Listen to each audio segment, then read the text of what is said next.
right, so the next topic is, what is the difference between medical coding and billing, and do I need to learn both? I'll let you talk a little bit, Alicia. I've been jabbering on. Sure, sure.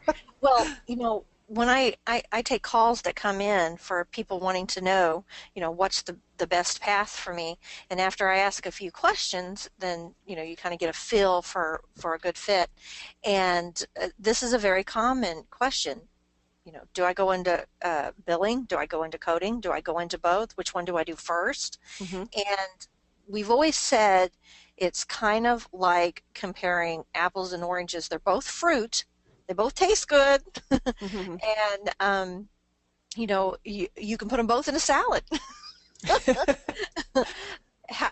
But they are separate.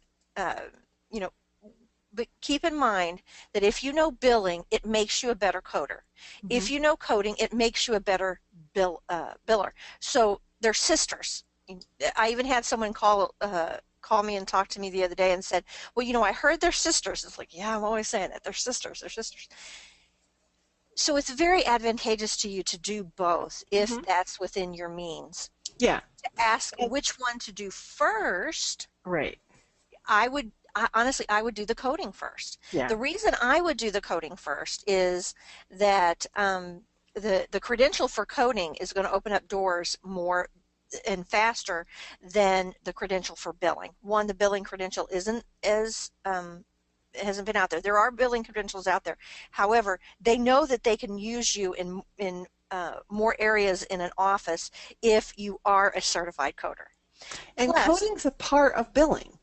So exactly. like when you go to do the billing curriculum, you'll have introductory chapters, and then you'll have, a chapter or two on coding. So if you've already done that in the course, now you can breeze through that chapter. It makes Um, sense to you. yeah. I've had people that have done the billing and they get to those coding chapters and they're like, oh, this doesn't make any sense. I haven't even opened that book. And so again, the coding, our PBC course, perfect for the person that's wanting to do both. We have a bundle for that, and uh, there are people that get in there and say, I just love the billing. I Hmm. enjoy the billing. Honestly, I think it's easier to find a job in billing because there's such a turnover.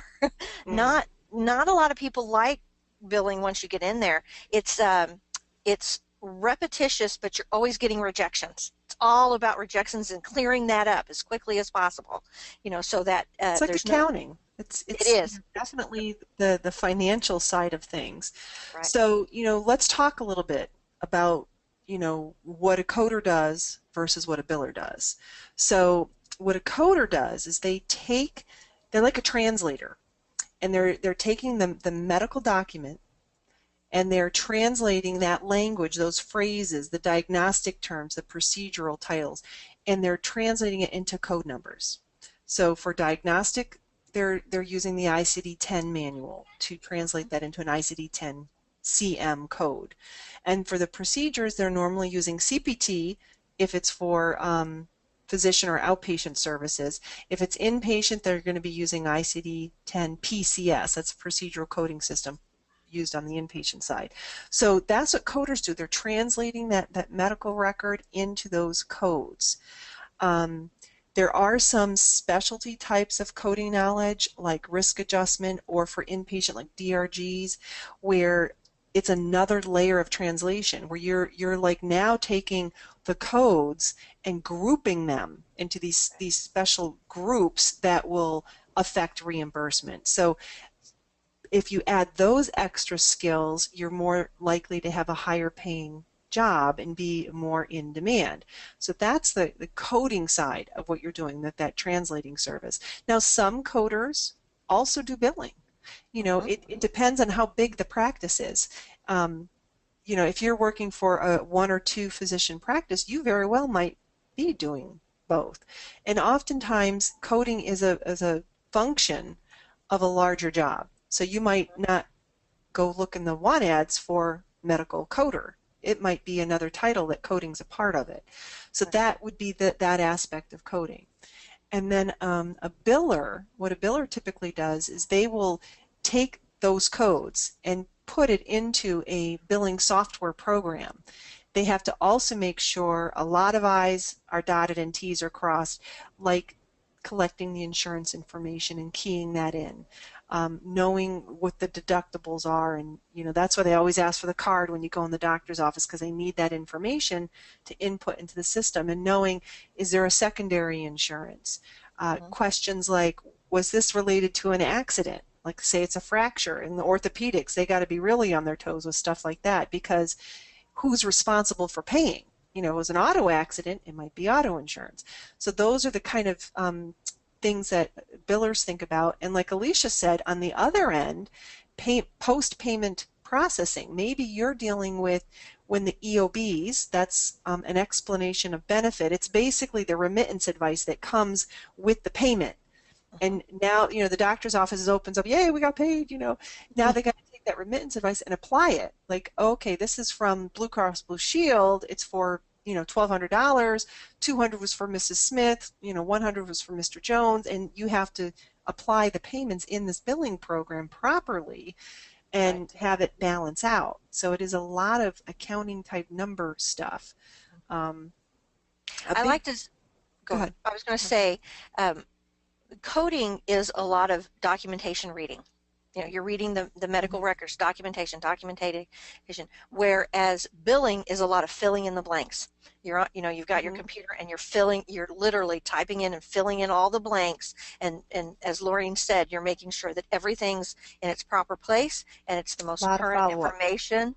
And yeah, exactly. So, you can't have one without the other.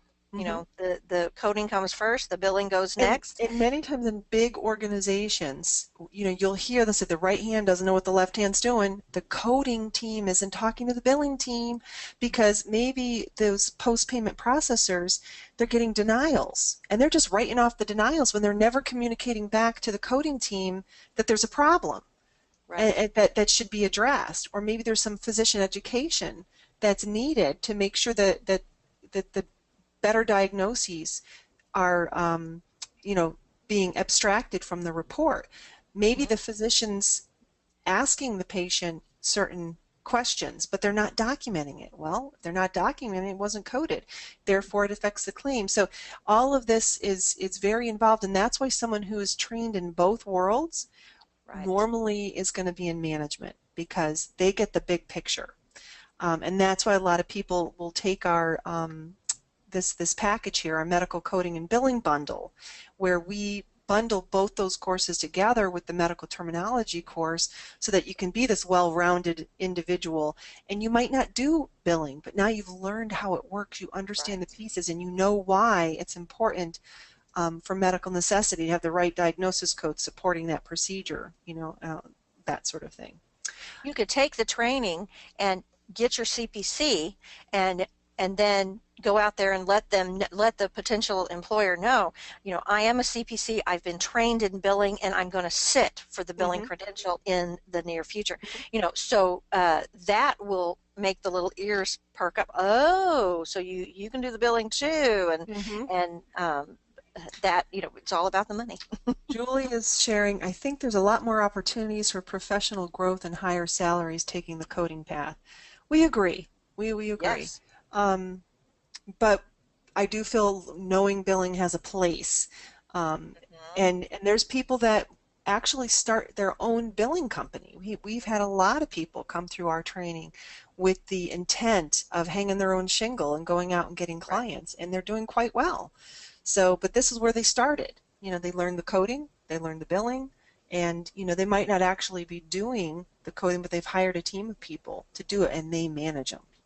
And they know the lingo, and they still garner respect for their employees because they know they're credentialed. Right. So do you have to know both? No. You could just do coding. You could just do billing. We normally tell people, if you're on a budget and you're not quite sure, it's kind of like going to college and you're not ready to declare your major. We find starting with the CPC credential as your core credential is a great starting point. All of our programs, you get linked up with a coach, and the coach helps guide you. So when you get to, like, say, the midway point, and you're going to be having these conversations like, okay, you just took the E&M test, you're like, and you did really well. So if Alicia's your coach, you might say, hey, you might want to consider auditing. You really seem to do well with E&M. Not everybody does. Some people Right. really struggle.